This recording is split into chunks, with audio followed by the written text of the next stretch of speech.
ఆంజనేయులు రండి.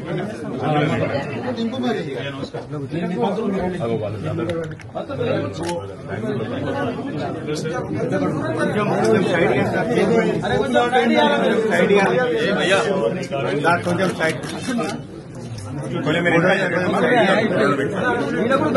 కొద్దిసేపు మాట్లాడుకోకుండా సైలెంట్ గా మనం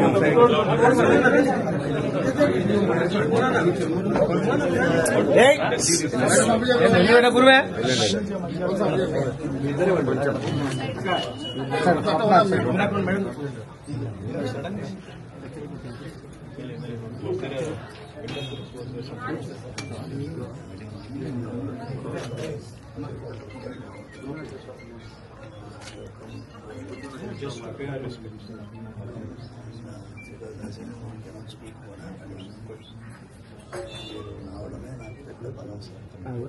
అధ్వాన్నంగా మారిన శాంతి భద్రతలకు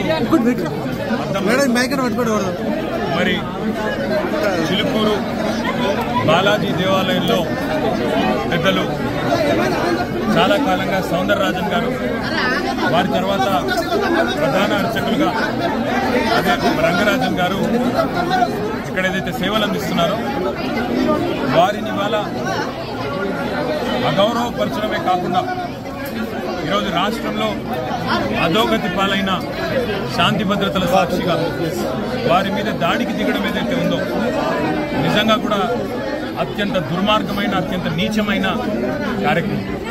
ఇది ఎవరు చేసినా, ఏ పేరిట చేసినా, ఏ ఎజెండాతో చేసినా శాంతి భద్రతల విషయంలో మాత్రం ఉక్కుపాదంతో వ్యవహరించాల్సిన బాధ్యత రాష్ట్ర ప్రభుత్వం మీదనే ఉంటుంది.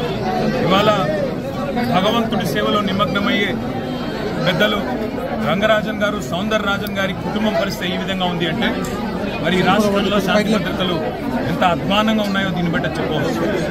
ఖచ్చితంగా ఈ దాడికి పాల్పడ్డ వాళ్ళు ఏ ముసుగులో ఉన్నా, ఏ జెండా పట్టుకున్నా వారిని కఠినాతి కఠినంగా చట్టపరంగా శిక్షించాలని చెప్పి రాష్ట్ర ప్రభుత్వాన్ని డిమాండ్ చేస్తూ భవిష్యత్తులో కూడా ఇలాంటి సంఘటనలు పునరావృతం కాకుండా కఠినంగా చర్యలు తీసుకోవాలి, కఠినంగా సమీక్షించి పూర్తి స్థాయి భద్రత కూడా అవసరమైతే వారికి ఏర్పాటు చేయాలి. ఎందుకంటే చిలుకూరు బాలాజీ ఆలయం ఇవాళ లక్షలాది మంది అభిమానులు వారికి ప్రపంచవ్యాప్తంగా ఉన్నారు.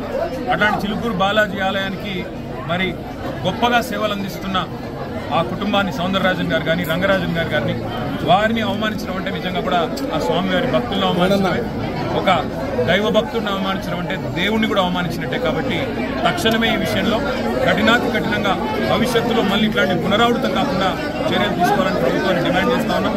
ఆ సౌందరరాజన్ గారికి, రంగరాజన్ గారి కుటుంబానికి మేము పూర్తి స్థాయిలో అండగా ఉంటామని చెప్పి తెలియజేస్తాం. Thank you.